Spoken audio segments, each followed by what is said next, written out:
When we start to build our project specs, we select the approved items from a standard parts catalogue. These catalogues contain all the commonly used pipe, valves, fittings, any components that are used in a process plant facility, including all the available sizes of each component. We also see information such as end type, is it beveled or flanged, facing, such as raised-faced or flat-faced, and we already know how to filter these components from the spec lessons, but in the catalogue we have dimensional data available too. AutoCAD Plant 3D comes with a fairly comprehensive set of catalogues, including ASME, AME, AWWA, and DIN. In this chapter, we'll take a look at how to add, remove, and modify catalogues in more detail. So first, let's look at our exercise files. So we're going to navigate to our file.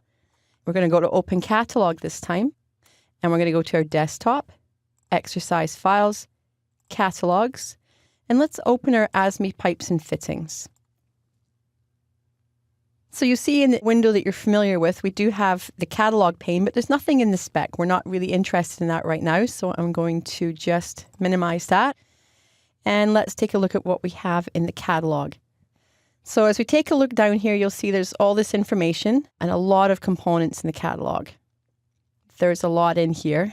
And what we're going to do is we're going to take a look at that in a little more detail by coming up to the top, and in the top right-hand side, we're going to click Catalog Editor. So now you're seeing more information that's pertaining to the actual components themselves. So again, the most important part of this is filtering. Once you know how to filter for components, it's fairly easy to find what you're looking for.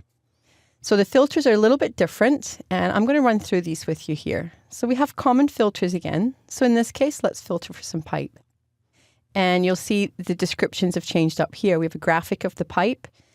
And let's have a look at these two areas here. We have the piping component properties. Now what this is this is all the information that is pertinent to every single size option in the pipe. This is just the general information. So anything that we see here can be applied to any size in this group of components. So we have things like the length, we have the weight, we have short description and material standards. We can also assign connection port properties. So we can have a normal unit. We can decide if it's a specific end type. If you want to change that to beveled or a plain end, we can do that. Or we also have a universal, which is a non-defined. I'm going to keep that as plain right now. And we have things like the schedule. We can put schedule in here. And if it was a component that had a flange, for example, we can add information such as facing. So we also can look at the sizes. So this has given us the more specific information about each size. So if you want to come down and look at the properties of the 4-inch pipe, so you'll see we have a different type of long description in here. This long description gives the size. So it does say that it's a 4-inch nominal diameter in here. We know the linear weight is 15, and we do have the port information as well. We can add diameters in here. Outside diameter, wall thickness. So we have a lot of other information up here as well. Dimensionally, we have the size parameters. We have the little graphic that you can look at to just get a legend of what we're looking at here. And here's what we have for the sizing. And if we want to choose a different size, we can take a look at that. And we can see again, the dimensions change and the information in here changes as well. So we have the ability to add sizes, to duplicate size and remove size. So if you do actually want to add anything, you can just use the add size. It'll make a duplicate, and then we can just make the modifications to the fields that are relevant.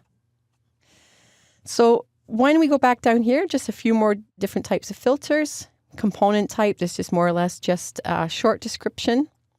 And we can filter by end type. We can filter pressure class. In this case, if we're in a CS 150, we can just filter by 150. You see there's nothing in there that tells us pipe by pressure class. It doesn't really matter. So we can come back and say back to all, and it'll populate.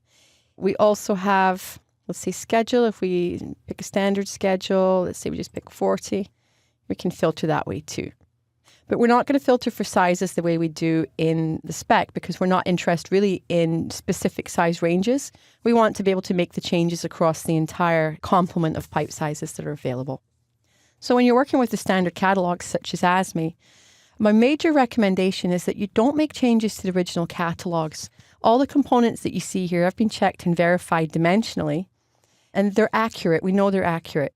These components should be used as a basis to create new components should you need to. And it's always better to create new parts from parts that you know are correct. I would strongly suggest that if you're creating custom parts, that you create a new catalogue and then create the new components in there. It's common practice to have a separate catalogue of custom parts for your project and more typically for your clients. If the standard catalogue is updated, then you won't have to go through and re-add your custom components each time.